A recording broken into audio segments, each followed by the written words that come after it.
सत्संग के शब्द जीवन को बदल देते हैं और जीवन अमूल्य है।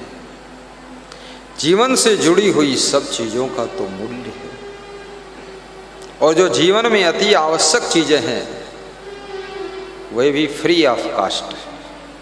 हवा फ्री मिल रही है, सूरज की रोशनी फ्री है, ये निःशुल्क। हवा के बिना एक मिनट जीवित नहीं रहा, निःशुल्क बह रही है। कोई भी अमीर आदमी भी हवा पर कब्जा नहीं कर सकता, ऐसी व्यवस्था है। सूरज पर कोई कब्जा नहीं कर सकता, उसके पास जाओगे भस्म कर देगा, दूर रहो। सबके लिए फ्री रोशनी। एक कुदरत बहुत कुछ हमें आपको देती है, देना सिखाती है। दाता बन करके जियो, तू ज्ञान का सागर है, तेरी एक बूंद के प्यासे हम।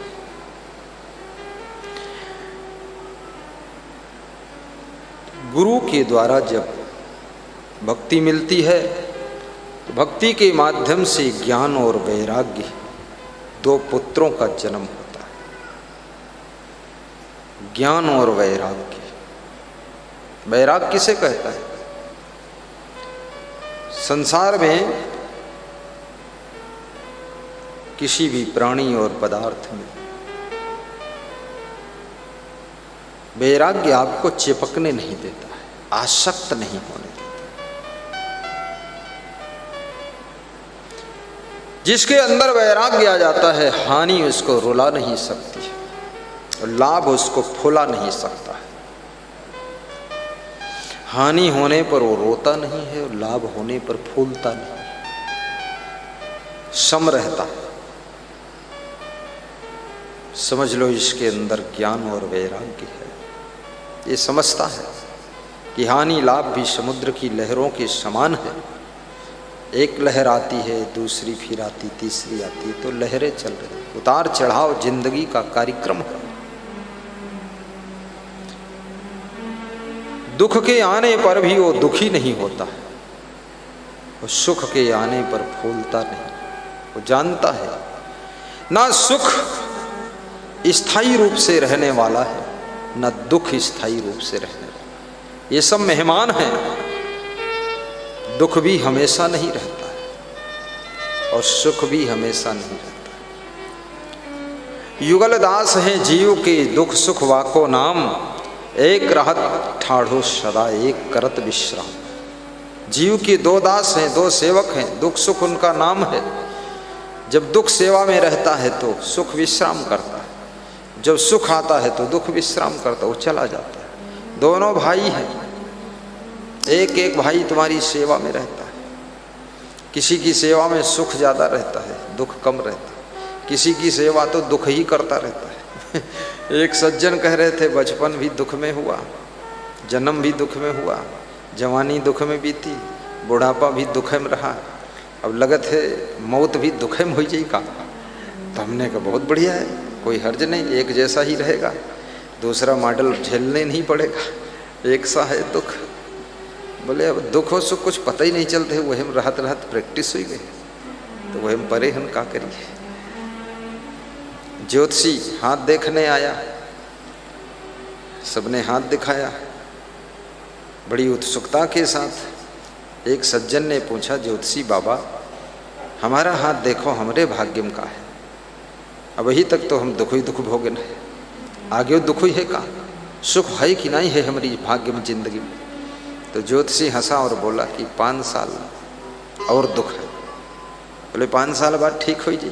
बोले ठीक तो न हुई, लेकिन रही ऐसे, पर दुख में तुम्हारा मन सेट हो जाएगा तो तड़फड़ाओगे नहीं, ऊबोगे नहीं, इसी में पड़े रहोगे।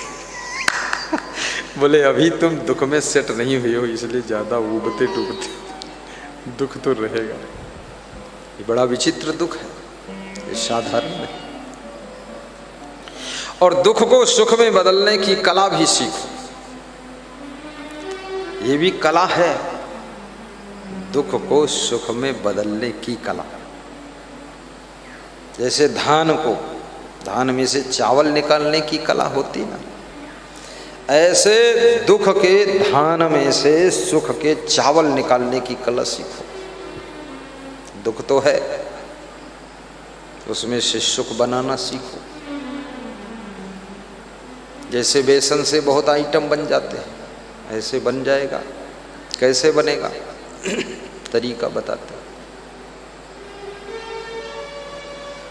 अपने आप को समझाना सीखो। जो खुद को समझाना जान जाता है, बस उसकी जिंदगी के कांटे फूल बनने लग जाते हैं, दुख भी सुख में बदल जाता है। दूसरे लोग समझेंगे कि नहीं समझेंगे ये तो संदेह की बात है, पर खुद समझ जाओ। खुद समझ गए सब काम बन गए।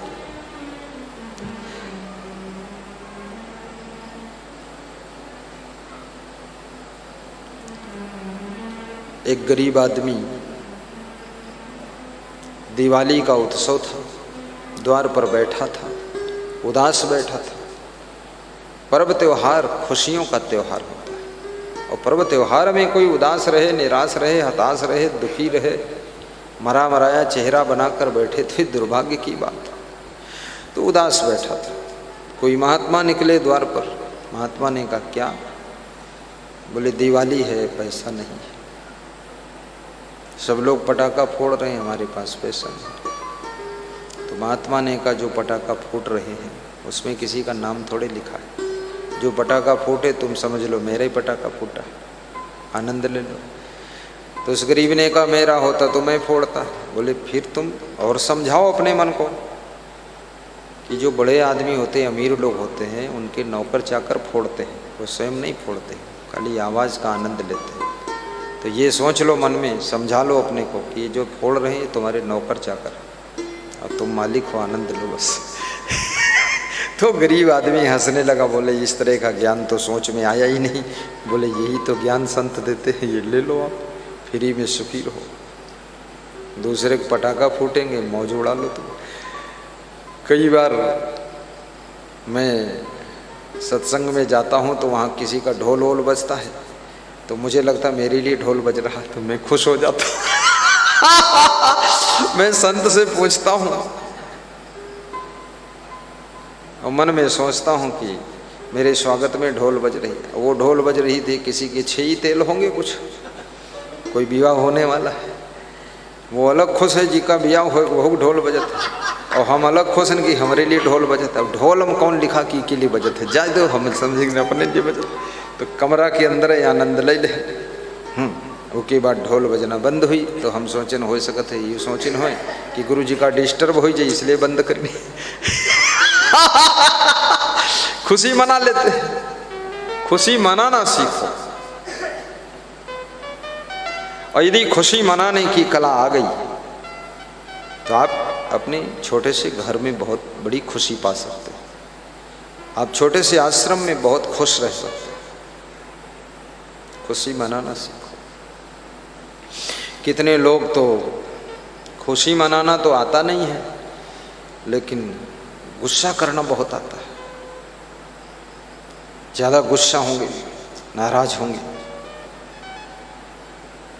नाराज होने से सुख भस्म हो जाता है। जितना ज़्यादा तुम क्रोध करोगे, गुस्सा करोगे, नाराज होगे, उतना ज़्यादा तुम्हारी जिंदगी में सब दुख ही दुख पैदा हो जाएगा। और बदलने वाला कुछ है नहीं। चाहे जितनी गुस्सा करो, वही घर है, वही घरवाली है, वही घर वाला है, और वही घूरा है। घर घूरा, घरवाला घरवाली सब वही है, और घर वाले सब वही। बस अपने को समझा लो, संतोष करो, उन्नति करो, समय का इंतजार करो, आशा रखो सब ठीक हो जाएगा भविष्य में। इसलिए कहते हैं आशा ही जीवन है। फालतू कामों में मत फंसो, उलझन वाले काम मत बनाओ। अपनी सुख शांति का भी ख्याल रखो। प्रेम से बैठकर भोजन भी करो। बहुत आफा काफा लाफा जाफा मत करो। बहुत ज़्यादा भी मत खाओ। भोजन बहुत अच्छा मिल गया तो इतना ठूस ठूस के खाया कि बीमार हो गए, फिर दुख शुरू।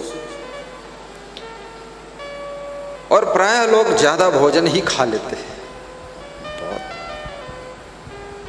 मैं ऐसे बहुत से लोगों को जानता हूं जो ज्यादा खाते हैं, उनको देखा भी हूं खाते हुए, साधुओं में बहुत ज्यादा।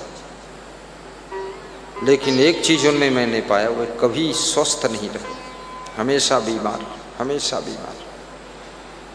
और ज्यादा खाने से आपके शरीर की सुंदरता का भी नाश हो जाता है, इसलिए ज्यादा मत खाना। आप जानते होंगे मुकेश अंबानी की पत्नी जो नीता अंबानी है, किस चीज की सब्जी खाती है? ये मशरूम नहीं, 600-700 रुपए किलो वाला, लौकी की सब्जी खाती। और लौकी की सब्जी में एक गुण होता है, लौकी में बहुत बड़ा गुण है। लौकी दाल में भी डालिए, लौकी की सब्जी। अब ऐसा नहीं रोज ही खाओगे तो कुछ गड़बड़ भी कर सकती है।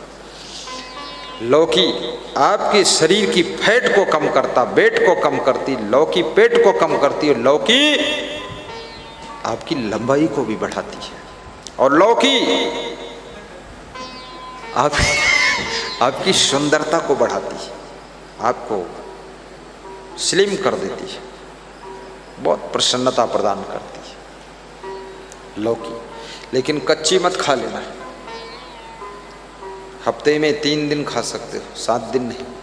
बहुत ज़्यादा लौकी पर ही टूट पड़ोगे ना, ऐसा विस्फोट होगा जिसको कोई सुधार ही नहीं पाए। रोज पपीता खाओगे तो खून में विकृति आ जाएगी, इसलिए रोज नहीं खाना चाहिए, 1-2 दिन गैप करिए। और रोज लौकी खाओगे तो क्या होगा हम नहीं जानते, जो होगा तो खा के देख लेना जो। इसलिए रोज मत खाना, रोज मूली भी मत खाओ, रोज गाजर भी मत खाओ, रोज भात भी मत खाओ, रोज दूध भी मत खाओ। किसी दिन भात बंद कर दो, 1 दिन बंद। किसी दिन खिचड़ी खाओ, रोटी बंद, खिचड़ी कढ़ी, खिचड़ी और दही। और किसी रोज बस फल वगैरह भी खा लो, बदल बदल के आंतों में व्यवस्था जानी चाहिए। आप स्वस्थ रहेंगे,